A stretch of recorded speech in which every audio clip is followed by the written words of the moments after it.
immigrant, grew up in the restaurant environment, watched my parents work day in and day out, 364 days a year, and they're only taking off half a day for Thanksgiving, right? And looking at their lifestyle, I knew that I had to do something different or be smarter about money. And one of the things it taught me very well was that about the work ethics. And being a first generation immigrant, what I needed to do was that going out there and look for answers myself. I remember being in college, being in the high school, and making the decision of where do I want to go to college and how does the entire process work. I have to go out there, look for answers, because at the end of the day, right? Your parents can only provide you what they're capable of, and they were able to provide us with a good environment and everything else. I was so fortunate that I was taught with the financial discipline and financial knowledge from our company, and that's how I was able to make really, really good decisions. So today I just want to get a feel of who's all on this call. Do we have any parents on this call? If you guys so I can really know how to gear the talk for you guys. Do you have any parents? If you can simply raise your hand or type something in the chat box, right? Let me know who are you guys? Are you guys students, parents, or maybe someone who already graduated?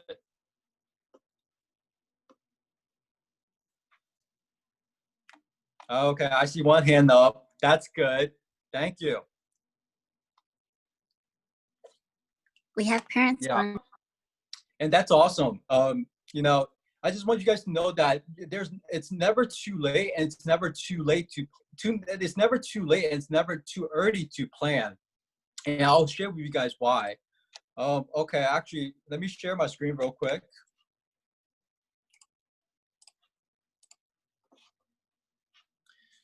Okay.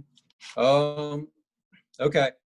So the topic today is about how to receive the most money from FAFSA, right? And how to help you guys navigate through that process. And I hope with the presentation today will bring a lot of value to you guys. So that was me, in college, the tallest person in the picture, right? I'm sure you can tell. So I did graduate from Drexel, and I think when it comes to a lot of students or even parents in this call, you may have some concerns, right? As the tuition are rising over the years, you may be thinking about how can I support my child, or how can I support myself through college? Sometimes at the end of the day, when you're a senior in high school, I see someone here. When you're in senior high school, by that time you're applying for schools, and by late April or May, you see your college decisions. And that's where you're looking at your dream and you're looking at the tuition, right? Because both of them comes into play. One, you may have really, really big dreams, but yet it's the financial impact, financial situation that's holding you back from reaching your dream. Wouldn't you agree? And that was the same thing. That was the same thing for myself. I remember I had the choice to go to Penn State, Temple, or Drexel or other schools. And Drexel being twice or 3 times as more expensive than the other 2 schools.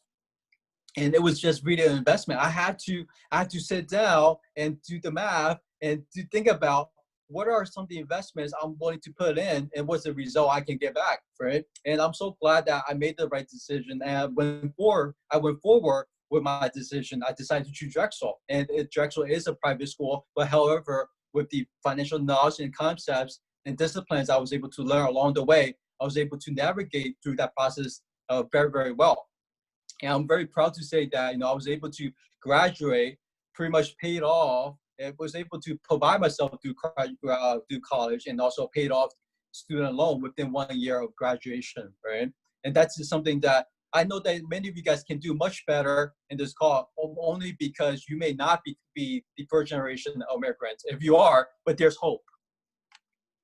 So in terms of college tuition, right, there are three sources, or three ways that you can pay for college tuition. How many of you guys on this call would like your parents to pay, right? Or how many parents on this call would like to pay for your kids' tuition? And how many of you guys are a current student, or you guys are paying for your own tuition? And what if I were to share with you that no one, if there's a choice, there's an option, no one has to pay for tuition? How awesome is that? And would you like to learn how? Right? Traditionally, when we talk about college planning, typically whenever you walk into a traditional financial institution, they will introduce you to what's called 529 savings plan, college savings plan. Isn't that true? And yet 529 college savings plan, they have pros and cons. It doesn't mean that it fits in everyone's situation. So here's are some advantages for 529 college plan. The advantage is that you can contribute without any income limitations, meaning that if you make $250,000, $500,000, or $1 million in terms of income, right? You can contribute to it. And there are tax benefits. There are tax deferred growth, and also if you use the money that's in the structure under your 529, you can potentially use it as a tax-free distribution. So tax defer and also tax-free distribution sounds great, right? And of course, the owner has the control of the account. And now some states actually offer state tax deduction, which is even better. Now, here are some advantages. Here are some of the tips and ways that you might want to avoid while using 529 plans. 529 plan, it is an investment vehicle, meaning that it is going up and down with the market volatility. It lacks flexibility and risky. It must be used for higher education expense, meaning that if you're parents on this call and you're planning to set up a 529 plan for your kids, right? So let's say by the time your kids go to college and they're able to receive full ride and they don't need to have any financial assistance, that means that if you don't use your 529 towards your college spending, then you may have to pay tax and also penalty on it, right? So it has that lack of flexibility of how would you like to use that funds. So if non-qualified withdrawals, it charges you about 10% penalty plus the tax on all the gains. So it may not be suitable for everyone. And of course, it affects the qualification for financial aids. And with today's topic, we want to maximize all the free money we can receive on financial aid, right? So if there's anything that may affect our financial aid, then that's something that we want to pay close attention and want to avoid. And 529 plan is really suitable for anyone that makes over $250,000 in terms of income. The reason why is that the higher income the household is, right, the less financial aid you receive. And by that time, if the $250,000 is really that borderline where you should be looking into college planning. So here, here's are just some examples of where you can set up a 529 plans from. And our today's topic, since that 529 does affect financial aid, then that's something that we want to just overlook. So in this example, right? In this example, we have two hardworking middle-class parents, Jack and Mark, and each of them has a son in college. Now, Jack pays $200,000 for son's college, while Mark saved $200,000 for his own retirement. And why does Jack have to pay for son's tuition, but Mark doesn't, right? So we have Mark, who saved for his retirement and does not have to pay for the son's tuition, but Jack has to pay $200,000 for son's tuition, right? So I'll be sharing with you how the Mark was able to structure, his plan so that he did not have to pay for the son's tuition. And before we go into that, I just want you guys to know every single year there are billions of financial aid, right? Billions of financial aid goes unclaimed, and that's a huge number.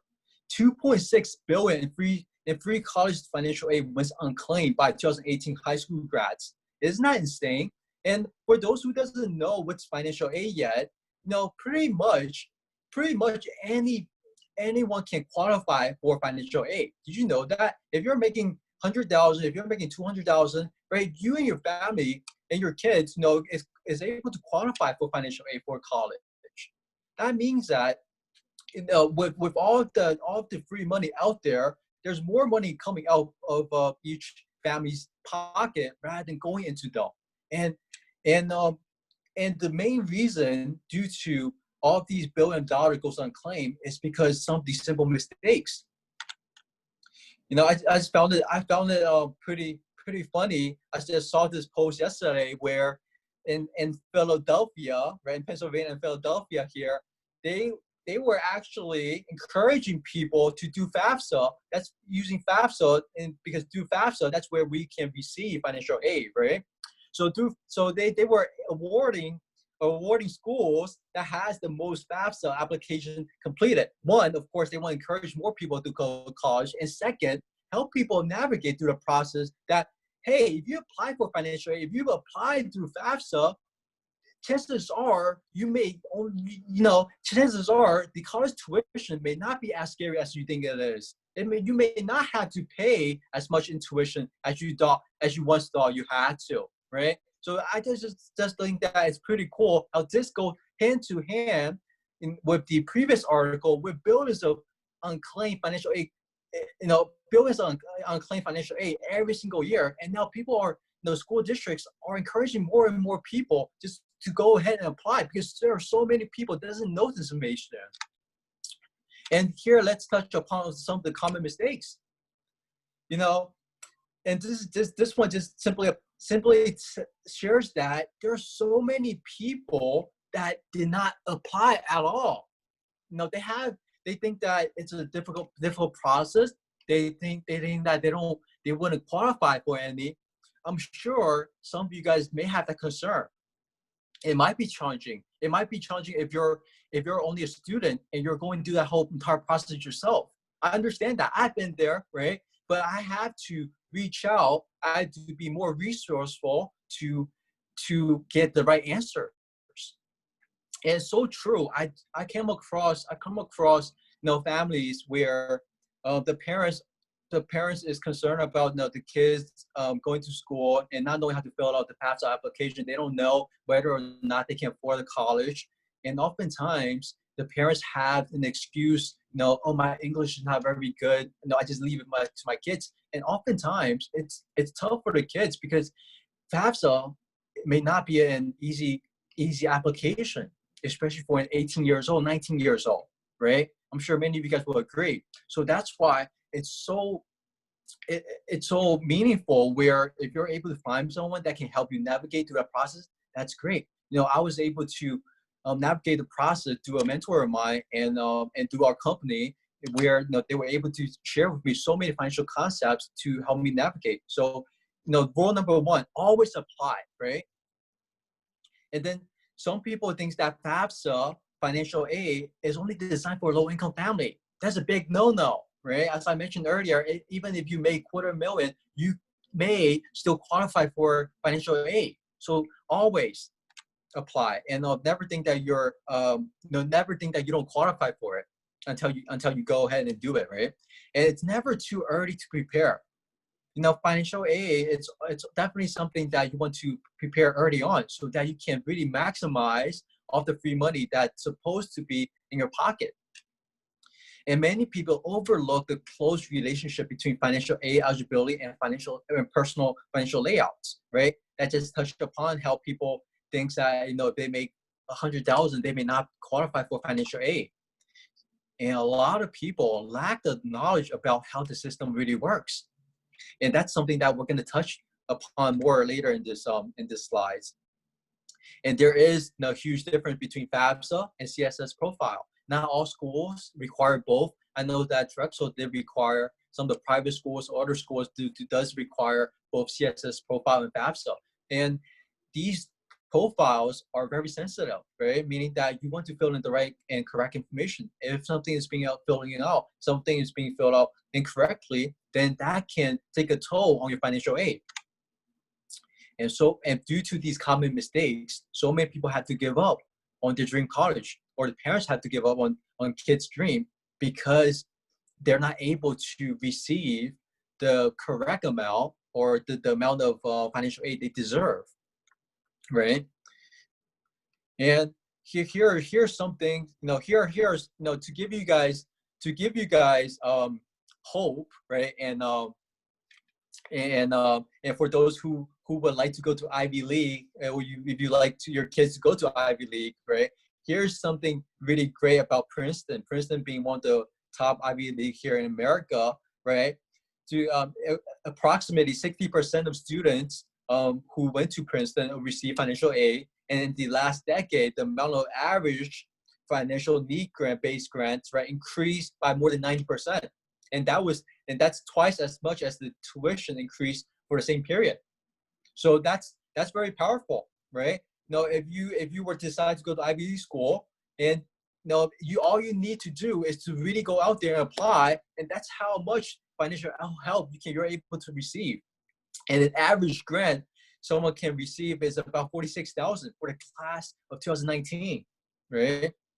And 83% of seniors graduated debt-free, and that's so meaningful. There's on average nowadays, college students graduate at least with about $20,000 to $30,000 in student loans, and with these debts, it delays their time to settle down, delays the time to start families, delays the time to buy a house, delays their time to start saving for the retirement. All of this meaningful stuff down the road are being delayed due to the early financial setbacks, right?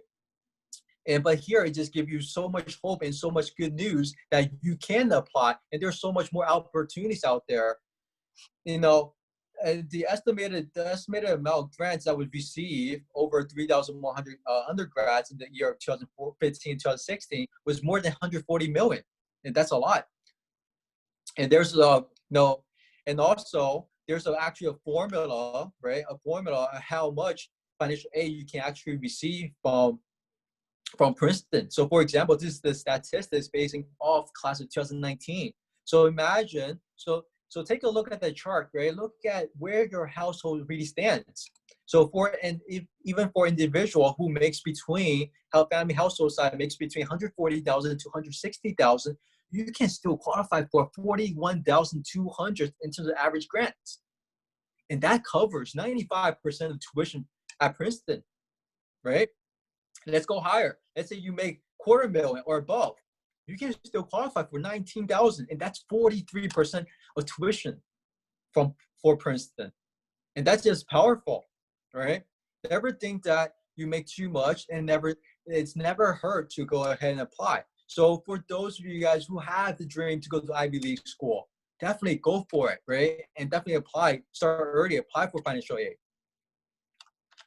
And in terms of source that funds for financial aid, right? There are really two sorts. That's funds for college tuition. There are really two sorts. One is scholarship, one is financial aid. And in terms of scholarships, there are a few different kinds. The first kind is called merit-based scholarship. It's due to your excellence in academic, athletic, or artistics. I know that I was not one of those, right, who excels in the extracurriculums. But however, if you are someone who's able to receive merit-based scholarship, then great. And what about the rest of the people, right? There's still hope. 95% of people can still receive need-based student aids, and that makes up a good portion of your college tuition, right? Of course, the grants are free, and of course, if you're in school, definitely take work study if they've offers to you. At one time, while you're in school, you can go to school, you can work part-time, and yeah, you get experience, right? It's a win-win situation. And of course, if needed to be, you can always take out loans. And there are unsubsidized loans with interest, and there's our subsidized loans without interest. And that gives you a good idea of what loans would you like to leverage while you're in school. I know that I definitely took advantage. Of subsidized loan without interest while I was in school. And the goal was you have to pay it back within 9 months after you graduate. Now we had the interest rate started accruing after 9 months you graduated. So right. So I was able to structure it where I was able to pay off my my loan before it started accruing interest, right? So it was pretty cool.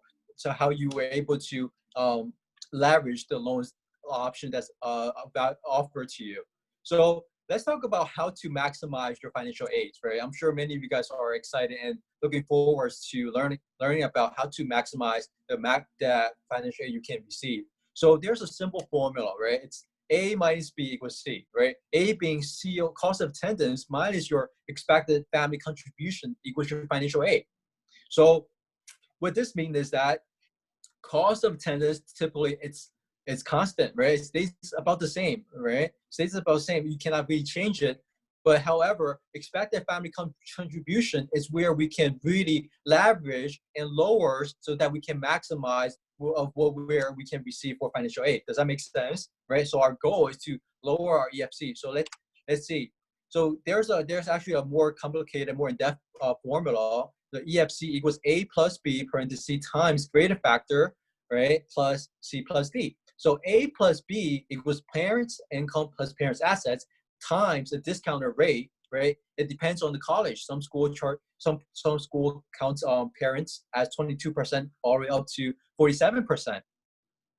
And then you plus students' income and assets, meaning that the goal here, looking at this formula, if student has income and assets, that's where we want to minimize, right? Because students' incomes and assets count as 100%. So in order to maximize our EFC, let's talk about what are some of the includables in parents' assets and excludables, right? So there are things that may count towards parents' income and assets will be 529 plan, as we mentioned earlier, right? So which means that if you have a 529 plan structure for your child, the FAFSA will ask you if you have 529 plan structured, and meaning that if you have money in 529 plan, I would give you less in terms of financial aid. Does that make sense? So if you don't have any 529 plans set up, or you can potentially maximize how much you can receive for financial aid. And then MAGI is the modified adjusted gross income. That's the income you're reporting on your tax return. And of course, that as a W-2 employee, there isn't much you can do to modify that income to reduce it, right? But however, the good news is that if you're a business owner, you're able to do so much more. There's so much more legal deductions you're able to deduct and lower that MAGI, right? And then your stocks, mutual funds, the value in those accounts affects parents' income. And then of course your checking and savings and CDs, rental properties. I know a lot of Asians would love to invest in real estate, right? Knowing that your rental properties will affect students' financial aid. And then of course there's 401k, IRAs, and also resident homes. You guys see that typically 401k, IRA, and also resident your primary resident home does not affect FAFSA, only under a situation where, one, for 401k, if you were to withdraw money out from your 401k and contribute to kids' tuition, then that portion of it is count as your income, and it will reduce your potential financial aids, right? And also with resident homes. And then if you decide to sell the house during the year that the kids is going to school, then it will also affect, right? So the key thing is that if not needed, of course, do not withdraw from 401k and IRA for college tuition, because that will raise up the income level. And of course, resident home is same idea. And then there's more some excludables, retirement assets, right? Use it when you retire. So that's when you use it when you retire, will not affect, right? So of course, annuities and also 7702 plan. So actually 7702 plan is so powerful, and that's one of the plans that Mark earlier we mentioned. Mark was able to save 200,000, right, in 7702 plan for his own retirement. He does not have to pay for the kids' tuition, and we'll be sharing with you guys more. And 7702 has so many benefits and so many powerful and useful benefits. One, it protects family, right? Protect your family. If you're the only bread income winner, it protects your family. Two, it offers tax-free investment. Three, offers that supplemental retirement income. And the most importantly, since our topic is about financial aid, it can be set up as a financial college planning, right? And it has no impact, zero impact on financial aid. And of course, it can be used in emergency funds, asset reallocation, estate planning, and much more, right?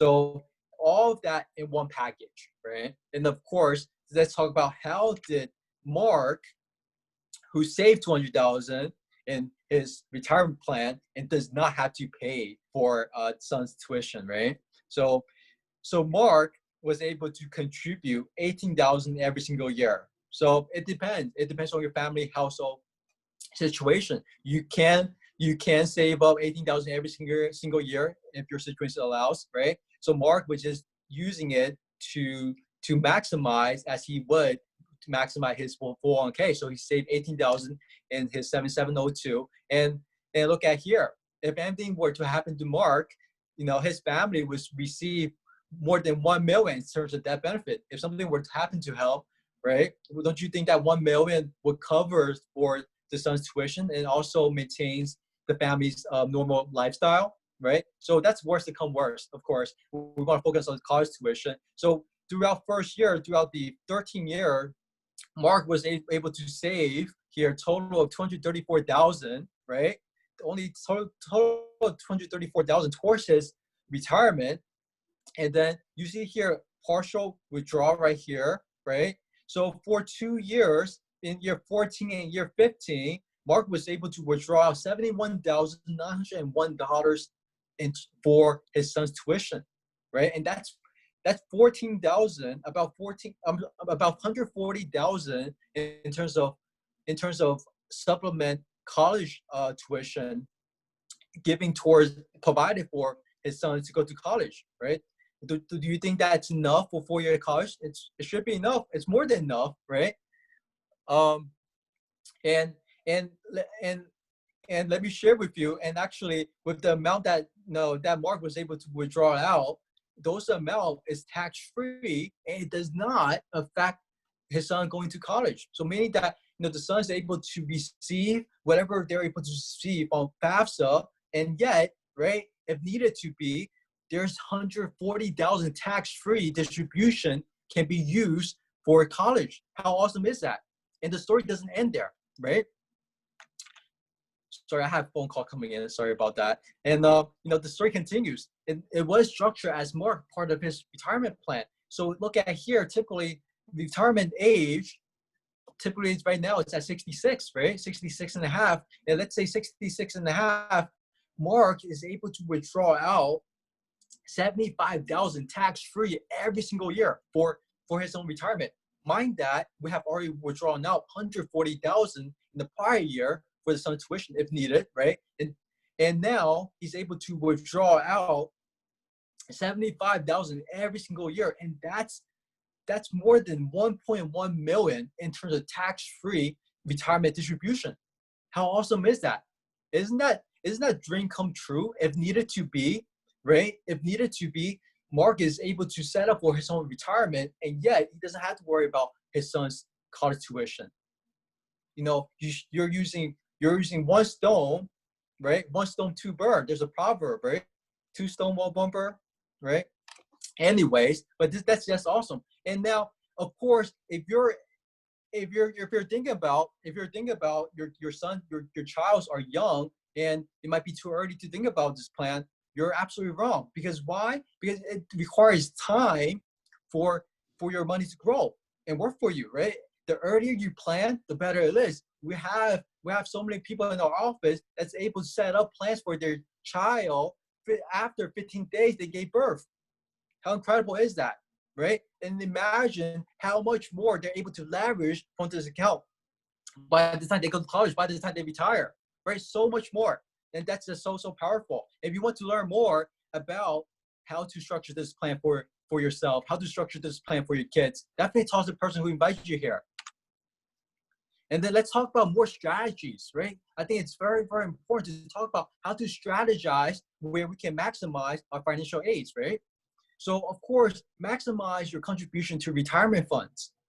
And and minimize the capital gains in your taxable buckets, meaning that, right, minimize your stocks, minimize your mutual funds, right? And of course, do not withdraw your money from your retirement fund to pay for school. That's something we covered earlier, where, you know, you parents, you may have 401k, you may have IRAs. That's where, you know, during the time, it is structured for your retirement. If you do withdraw out early, right, it will affect yourself. It will affect your kids' tuition. It also affects the financial aid. And taking unpaid leave of absence, right? This is probably the only time you would tell your boss to give you unpaid leave of absence, right? Because taking unpaid leave of absence will reduce your W-2 income. Incurring a capital loss by selling off bad investments. So if you're suffering a loss from the market right now, if you sell it off, you can potentially lower your taxable income. And number 6, postpone any bonus after the base year, right? If your boss decides to give you a bonus this year, tell them that, hey, hold it off until my son graduates from college, if your kids is in school. So number 7, I think this is so important, where we touch upon. I think, you know, if you guys were to look at your financial aid package, the main impact factor typically for a lot of family is that MAGI, your modified adjusted gross income, right? You know, if a family runs its own business, you can legally reduce the salary of family member during the base year. Meaning that only if you own business, that's where you can really leverage the power of a business to reduce the salary of your income, right? If you're just a regular W-2 employee, you know, there isn't much you can do. If your income says 50,000, it's 50,000. There isn't much you can reduce to lower it, right? Isn't that true? And then there's more tips, right? Number 8, do not put any assets in your children's name. So why is that? Earlier, when we talk about EFC, expected family contribution formula, right? Parents' income and assets is counted at a discounted rate, while the children's income and asset is counted 100%. So by lowering the assets under your name will be a significant help when we apply for financial aid. So it means that don't put any house under the kid's name, right? And of course, number 9, spend the student's asset before you touch any parents. That's just a smart way to do it. Number 10, certain type of property such as automobiles, computer, boats, furniture, appliance, book, clothing, school supplies does not count as assets, right? So and number 11, if grandparents want to give money to their children to pay them for their education, ask them to wait until the kids graduates, then pay off the kids' student loans, right? Or another option is to ask them for cash, right? Cash is king. And you know, these are some of the really, really good tips and strategies where you want to really maximize, right? Maximize your eligibility to receive your financial aids. And then number 12, retirement funds and pensions generally not considered as assets. You can shelter them, can shelter a considerable portion of your assets by making the maximum contribution to these funds. And before the base years, likewise, right? And of course, similarly in 7702, it works the same way, right? With the tax benefits, and also if you were to distribute out for college tuition, it does not affect financial aid. But whereas if you do touch upon your retirement plans, then it may impact your financial aid, right?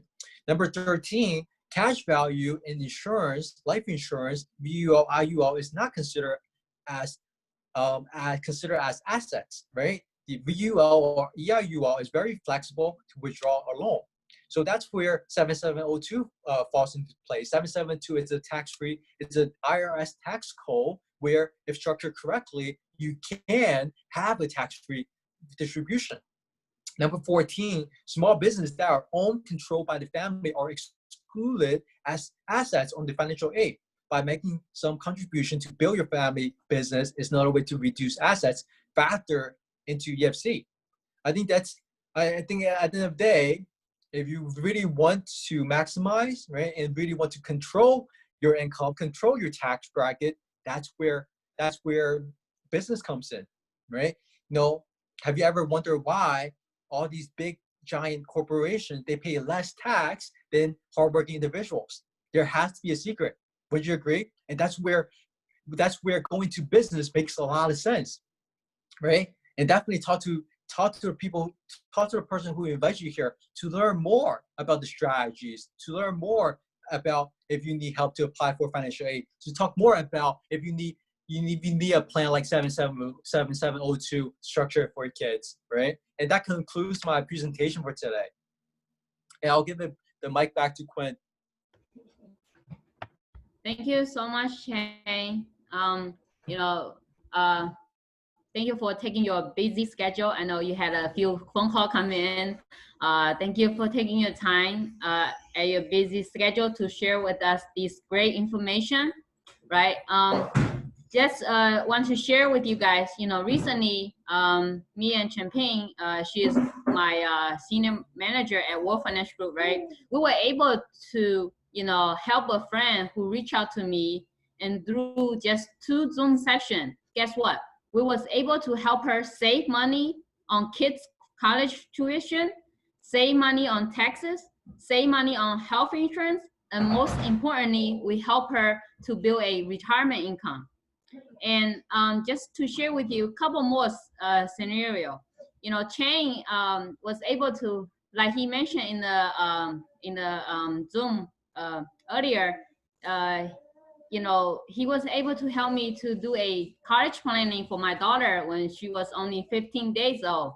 And now, I have money prepared for my daughter to go to college. And I also learned how to get the most of financial aid for her, right? And another example, Chang was, able to help a family that I know of to get a financial aid of $7,000. But why is it, so important? Because the first year, the kids who went to college, he went to one of the community college in Philadelphia, and he did not apply for financial aid. And the family had to pay $7,000 out of pocket for his tuition, right? But the second year, he through me, able to reach out to Chang and able to get $7,000 financial aid, right? Which they don't have to pay any money, from their family, right? They were so happy, we was able to help them to do that.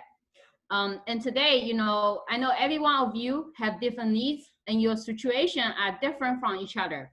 That is why I encourage all of you to schedule a free consultation Zoom session with any one of our specialists, right? You could book a time with Chang or with the person who invited you to schedule a time with our financial professionals.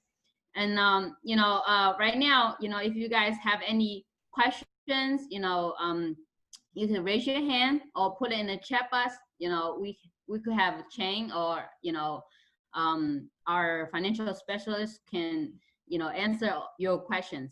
So any one of you have questions?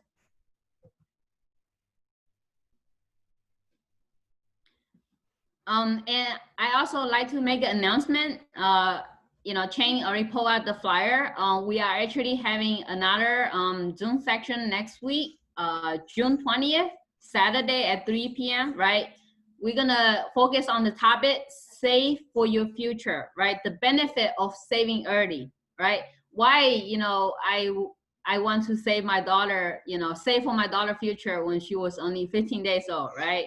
And it's never too late to start, right? The late is that you don't start, right? When you know something is great, you have to take actions, right? So, you guys could follow us on our WeChat or our, personal contact, right? To get the next Zoom link for the next section. So any one of you have questions? Don't be shy. You could raise your hand or, okay, Erica. Hi, Erica. Hi, I just asked, my son is right now is 11 the grade, and we have a couple property for rent. If we sell our property right now, it is too late. Hi, Erica. That's a great question. Yes. So to answer the question, typically FAFSA has a 2-year look back. So so meaning that when your son is in senior year of high school, they have a 2-year look back. That's when they will apply for FAFSA. So they have a 2-year look back. So if you were to make any decision to sell it off now, it would not affect, assuming that your son is not in high school yet, right? Yeah, understand. Thank you. Yeah, no problem. You said 11th grade or 11 years old? 11th years old. 11 years old. Sorry, 11th grade. 11th Grade. Oh.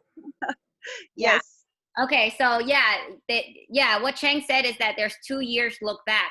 So you got to be very careful. I know that is a very, I mean, right now, technically you could, because if you know your son is going to be making a decision for college, like applying a little bit later, so you could file your tax, say example, your 2021 tax return really fast. So you could cut just right between that fine line, you get 2020 and 2011 tax return instead. Yes. But yeah, so it's a little bit tricky because next year, is when you have to, okay, so technically if you, say example, your son is, decided to apply for college, not until, my God, we have to do this timeline. Let's say like until January 2021, right? If that was the case, then you could use your 2021 tax return and okay, I have to I play it out. Anyways, it's a little bit, the real answer is a little bit late, but technically you could play around with the timeline, and I'm a visual person, so I would have to write it out to know, but you probably shouldn't be selling any houses at this time then. Yes, I got. Talk about it more. We could talk about it more. I mean, we do have people who were able to restructure it just in time. So that way, say example with the perfect example of what Mark did, just for that very short amount of time, we have people sold their house, for example, just put that house into one of those funds that doesn't affect for FAFSA. And for a very short amount of time, guess what? They're able to, save a lot of college money for school. And then later on, if they want to, sell the house again, they could. So it's really, we do have to play around with it, Yeah, 11th grade is it is a little bit tricky, but there are certain things we can do to lower. No guarantees that, but there's still options, not all options though. Yeah, got you. Yes, thank you, Champagne. Champagne is our senior manager at World Finance Group, like I mentioned earlier. So, we have expert from Chang and expertise from Champagne. Thank you, guys. So Sarah had a question in the chat box. She say, how much to save for retirement? Do you guys have any feedback on that? That really depends on how old are you, right? We help people from all ages. One of great example is that, I started doing this financial class. I started this financial firm very early, and it's by accident. I started teaching my little siblings when they were 11 and 12 years old on how to save money. And surprisingly, when they were 16 years old, they come to me and ask me what to do with the money. Since they were 16 years old, 16 years old, they had been saving $3 a day themselves. And it's crazy, to my surprise, one of them just turned 21, able to move from, $3 a day. Now she's saving $10 a day. And not only $10 a day, I am the guardian of her, emergency fund. Surprisingly, I'm still her guardian. And I'm surprised that she had like more than 10K just saved in case something happens. I mean, if she needed it, right? Like COVID-19, she needed it. So that's called the power of financial education. But it really depends on your age, depending on what your goals are. And, yes, Quinn said we could definitely schedule a time to find out what is the best solution for you. Hope that answered your question, Sarah.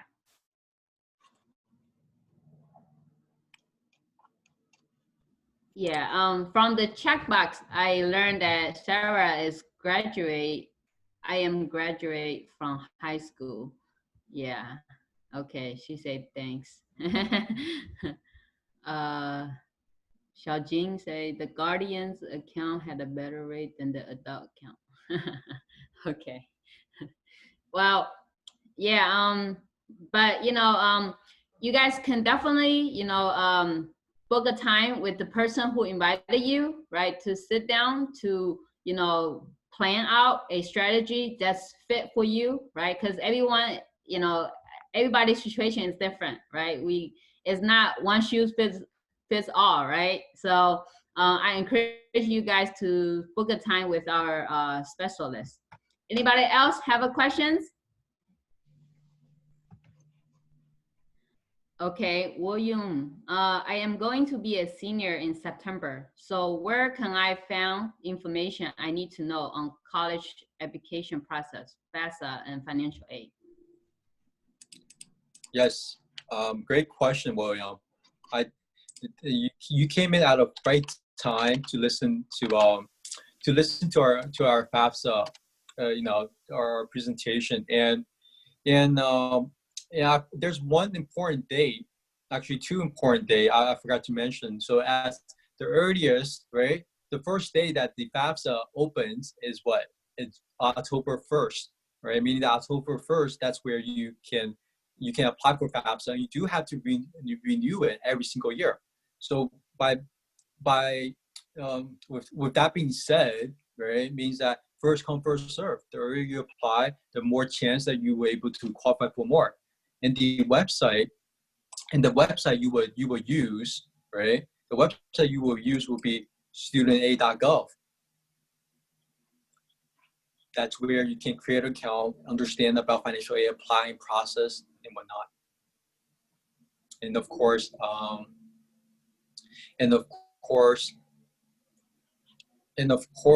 if you have someone who invites you here, then definitely reach out to them. They may assist you with the process as well.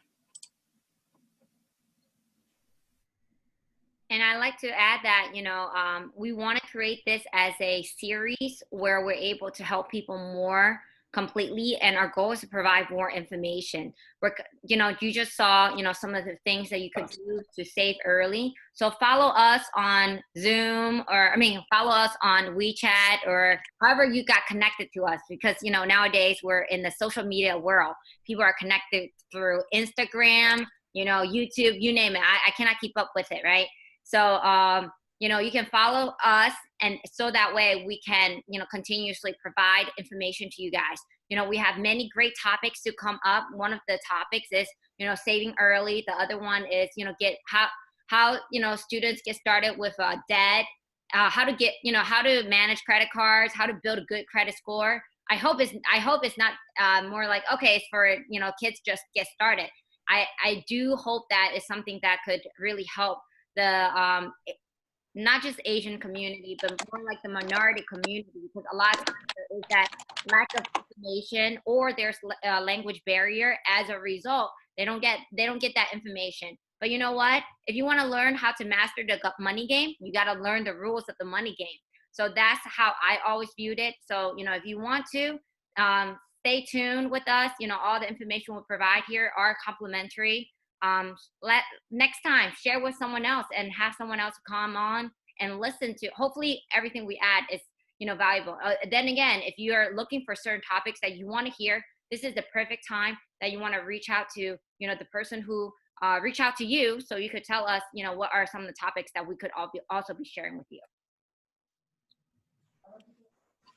Yes, thank you, Champagne. May I ask Chang if you can maybe pull out your business card, so for those, some people maybe, somebody else shared in the Zoom, right? So they don't have our information, so they don't know who to reach out to. So, in that case, if you pull out your business card, then maybe, they can contact you, right? Yes, sure. I can do that. Give me one second. Mm-hmm. Anybody else have any other questions, we have a great Zoom section today. I hope you guys really gain another great knowledge, right? And apply, to get the most out of it, right?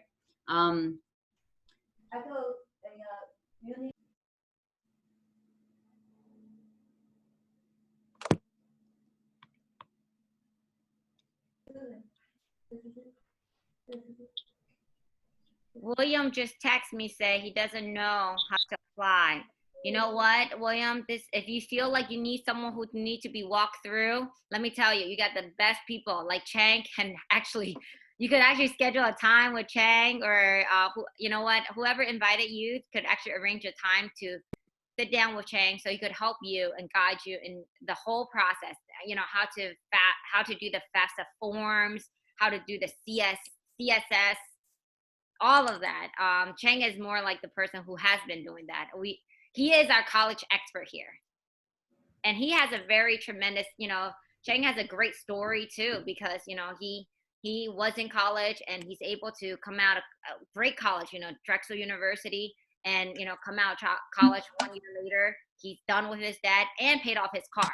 So he must be doing something right. So, you're in a very good hands to learn from the expert. So William, if I were you, definitely reach out to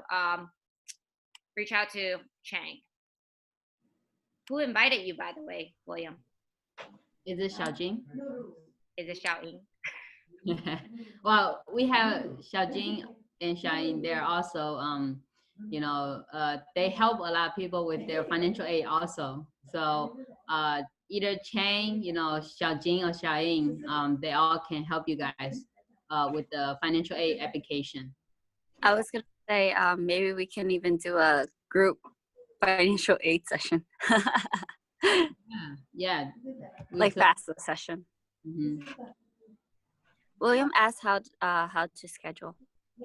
Yes. You see Chang's phone number right on the screen. You could personally contact him.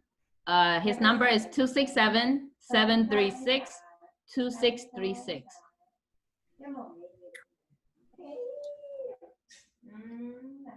Wow. Okay. Thank you everyone for attending our Zoom, and thank you Chang, and thank you Champagne, for your great knowledge. And I hope everyone have a great day. We will end the Zoom here today. Okay, if you guys don't have any questions. Thank you. Thank you everyone. I think Sarah has another question.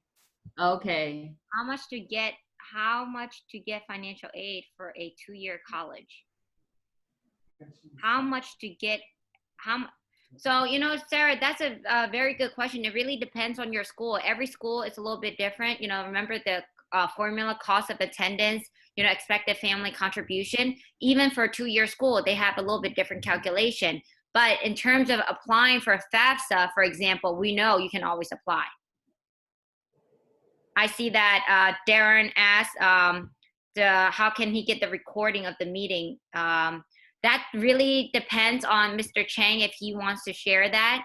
So I have to communicate with him. If it's okay, then I'll share with you on YouTube. And I don't even know how to reach you, Darren. How did you get connected with us?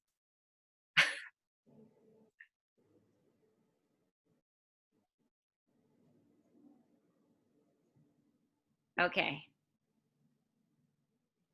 Oh yeah, and very good point, Xiaojing. You do have to apply for FAFSA every single year to qualify. You have to re-qualify every year. It's not gonna, you don't have to do it so complicated every single year, because the first year you put in the information, second year you're just, making sure if there's any updates. But the first year it's gonna probably be the one that's a little bit tough. But the second year on is much easier. Okay, Darren, maybe you could reach out to Chang and ask him for the recording, because I do not know how to get that to you. The YouTube link is not even generated yet. He personally contact you because he see you have the recording on. I do, because Chang is really good at sharing. Yes. Thank you. Yeah, you know, you guys can take down Chang's information. He could be the point of contact, right? Or the person who invited you to our Zoom section, right? Once again, Chang's phone number is 267-736-2636. All right, everyone have a great day. Thank you. Bye-bye. See you guys next Zoom, okay? See you guys.